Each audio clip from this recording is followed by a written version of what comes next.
اسد الله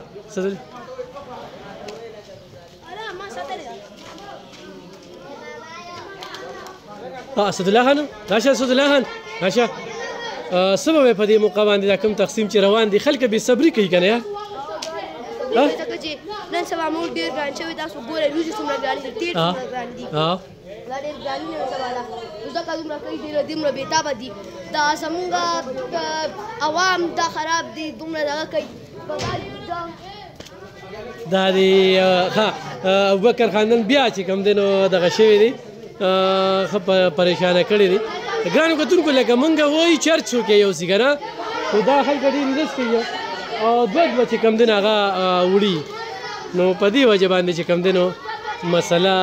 لږ روانه شي دې وخت کې تاسو ګورئ دا ګوره موږ ورسره سسټم دغه کې کټ هم ورته کېښوده ښاري دا دغه اسد الله زنانه لا زنانه لا راواله راواله دا ګوره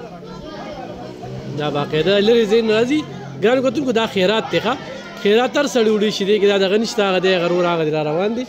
او دې له هر سړی راتلی شي او باقاعده چې کوم دی نو دا وړي شي دا یعنې دا د مسرت عبدالله دا زموږ څو کسان دي ګورې چا به کې د سر اغوستې نه وي او دا دغه دله ورکړه ټوپۍ والا له ورکړه ټوپۍ والا له ټوپۍ والا له ورکړه ټوپۍ والا له ورکړه راشه اسد الله خان خبرې تاورې دي راشه ابوبکر خانه ابوبکر خان تقسیم نه شو نن خو ورته موږ لکه سیسټم هم کړو خو بس خلک ډېر ایرس راغستي که نه او خلک لکه دا موږ ایرس ته کې زموږ پیسه موږ د الله د رضا دپاره ورکړو او خیرات دی خیرات هر سړی اخلي یو څه دی خو بیا موږ کوشش کوو چې د یو کس ته دوه په ځای دوه کسانو ته یو رسي که چې د بل کس هم پې خېټه رسي او چې زه وایم چې لکه زموږ مین مقصد دا وي چې زیات خلکو ته ورسي زموږ خو تاسو زموږ زړه غواړي که نه چې تاسو لس درکوو خو مجبوري ده موږ لکه څومره وس هم کېږي هغومره کوو موږ غواړو چې د یو کس په ځای دوه ته ورسي موږ ځکه لکه دا ایرس ودرو تاسو په غوسې کښېنئ نو څه خلکه درې څلور یوسي زه د بل کس له خفه شم چې چا د څلور د لاسه بل یو نه سو دا تاسو د خپل ورور انسان ملګري حق وښیئ بلکل ابوبکر خان روژه کې خلک دسترخوانونه لګوي دا ورکړه د دې اسلام کې د دې باره کې تاسو څه معلومات شته ورکړه خو صدقه ده که نه بیسیکلي دا خو به هر چا ته پته وي چې صدقه خو ډېر زیات امپورټنټ چیز دی صدقه د ډېر زیات د دې ثواب دی او صدقه هر شیز د صدقې په نیت پسې تاسو نیت ښه ساتئ نو صدقه به هم ښه کېږي چې ګورئ چې لکه تاسو مونږ دا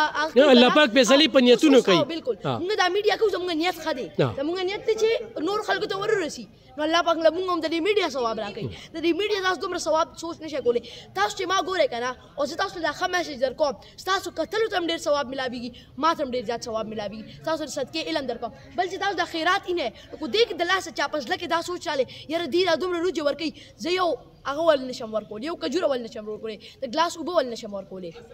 دا په چا په زړه کې به لږ احساس راشي او خو تا ته پته یې ابوبکر خان د روژه ماتي کې خلک صرف سکه کوي لږه چار پروتي بل پروتي نو دا خلک وایي که نه چټاکې روژې موږ به غونډ دیګ ورکوزه نو څه به پې کوي لکه خلک وایي چټاکې روژې که نه د دې خو خلک ذایقه اخلي که نه نو زه غونډ دیګ هم ورکړه نو په غونډ دیګ به دې څه کوي یا دړی هم ورکړه دوه دړی هغوی پې ښه خوشحاله دي هغوی پې ښه خوشحاله دي بلکې تاسو زموږ کتئ چې موږ ستاسو د بیل د لاسه په روژې کې اوس موږ پیک زیات کړو موږ پکې اوس ډېر اچوو په ګوتۍ کې چې خلکو ته تاسو کتئ چې ګوتۍ کې به موږ لږې اچولې اوس پکې موږ د دوه درې کسان چې لږ خو ځان غوړ خوږي که نه چې څه نښه ده چې لږ څه خوږ کړي که نه موږ د ستاسو د بیل د لاسه زیات هم کړو په دې باندې تاسو رضا نه یې نو الله پاک دې تاسو ته هدایت هم کړي الله دې کړي چې دې نه دوی زیاتې ورکړي امین او بل هغه دویمه اشاره ده دا د استغفار اشاره ده د دې دعا ده استغفر الله ربي من كل ذنب اذنبته واتوب الیه دې کې زیات نه زیات استغفار وکړئ معافي وغواړئ د الله پاک دا څه ګناهیان هم کړي یا په دې کې معاف کېږي نو زیات نه زیات معافیانې وغواړئ او انشاءالله الله پاک به معاف ګرانو کتونکو ابوبکر خان ته هم دعا کوئ د دې ایګزام روان دي او هغه مصروفیات دي خو دا روژه ده دغه مازدیګري کې چې کم دی نو دی روزي او دغه خپل دغه هم کوي بیا به انشاءالله روژه تېره شي د دې ایګزام وشي نو په مختلف پروګرامونو کې به تاسو ته مخې ته راځي ډېره زیاته مننه ابوبکر خان